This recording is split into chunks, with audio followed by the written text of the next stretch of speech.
പാകിസ്ഥാനിൽ വോട്ടെടുപ്പ് ഫലം അനിശ്ചിതമായി നീളുന്നു. മുൻ പ്രധാനമന്ത്രി ഇമ്രാൻഖാന്റെ പിന്തുണയോടെയുള്ള സ്വതന്ത്ര സ്ഥാനാർത്ഥികൾക്ക് നേരിയ മുന്നേറ്റമുണ്ട്. 156 സീറ്റുകളിലെ ഫലം പുറത്തുവന്നപ്പോൾ 62 സീറ്റുകളിൽ PTIയും 46 സീറ്റുകളിൽ നവാസ് ഷെരീഫിന്റെ PMLനും വിജയിച്ചു. ന്യൂസ് ഡെസ്കിൽ നിന്ന് അഖിലശ്രീ വിവരങ്ങളുമായി. അഖിലശ്രീ, അനന്തമായി നീളുകയാണോ ഈ തെരഞ്ഞെടുപ്പ് ഫലം? അതിനെതിരെയൊക്കെയുള്ള പ്രതിഷേധവും അവിടെ ഒരു ഭാഗത്ത് നടക്കുന്നുണ്ട്. ഇപ്പോൾ ഏറ്റവും ഒടുവിലായി തെരഞ്ഞെടുപ്പ് കമ്മീഷൻ പുറത്തുവിടുന്ന വിവരങ്ങൾ എന്തൊക്കെ? സർക്കാർ രൂപീകരണം എങ്ങനെയാകുമെന്നതിൽ പാർട്ടികളുടെ പ്രതികരണം എങ്ങനെയാണ്?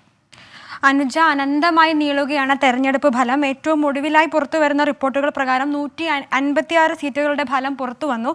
ഇതിൽ സ്വതന്ത്ര സ്ഥാനാർത്ഥികൾ, അതായത് PTIയുടെ പിന്തുണയുള്ള സ്വതന്ത്ര സ്ഥാനാർത്ഥികൾ 62 സീറ്റിലും PMLN 46 സീറ്റുകളിലും PPP 39 സീറ്റുകളിലുമാണ് ജയിച്ചിരിക്കുന്നത്.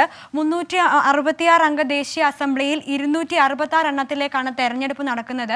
ഇലക്ഷൻ കമ്മീഷൻ പറയുന്നതനുസരിച്ച് ഇന്ന് അർദ്ധരാത്രിയോടെയോ അല്ലെങ്കിൽ നാളെ പുലർച്ചെയോടെ മാത്രമേ ഫലം വരികയുള്ളൂ എന്നാണ് ഇലക്ഷൻ കമ്മീഷൻ ഏറ്റവും ഒടുവിലായി പുറപ്പെടുവിക്കുന്ന വിവരം.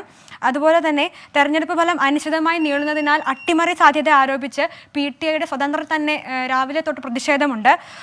ആർക്കും ഭൂരിപക്ഷം തെളിയിക്കാനായില്ലെങ്കിൽ സൈന്യത്തിൻ്റെ പിന്തുണയുള്ള PMLനും PPയും ഒരുമിച്ച് സർക്കാർ രൂപീകരിച്ചേക്കുമെന്ന അനൗദ്യോഗിക റിപ്പോർട്ടുകളുണ്ട്.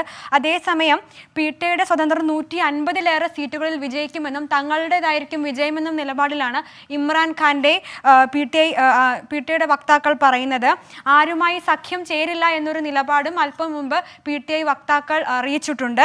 അതേസമയം അന്തിമ വിജയം തങ്ങൾക്കാണ്, അല്പസമയത്തിനകം വിജയപ്രഖ്യാപനം ഉണ്ടാകും എന്ന് നവാസ് ഷെരീഫ് പക്ഷം പറയുന്നു. അനുജ, അതാണ് പാകിസ്ഥാനിൽ തെരഞ്ഞെടുപ്പ് ഫലം. അത് പുറത്തു വന്നിട്ടില്ല, പൂർണ്ണമായും അനന്തമായി നീളുന്നു എന്നുള്ളതാണ്. അതിൽ പ്രതിഷേധമുണ്ട്. ഇപ്പോൾ നിലവിൽ ഇമ്രാൻഖാന്റെ പിന്തുണയുള്ള സ്വതന്ത്രർ മുന്നേറ്റം നടത്തുന്നു എന്നുള്ളതാണ്. എന്നാൽ നവാസ് ഷെരീഫിന്റെ പാകിസ്ഥാൻ മുസ്ലിം ലീഗ് പാർട്ടി തങ്ങൾക്ക് ഭൂരിപക്ഷം ഉണ്ട് എന്നൊരു അവകാശവാദവുമായി രംഗത്തെത്തുകയും ചെയ്തിട്ടുണ്ട്.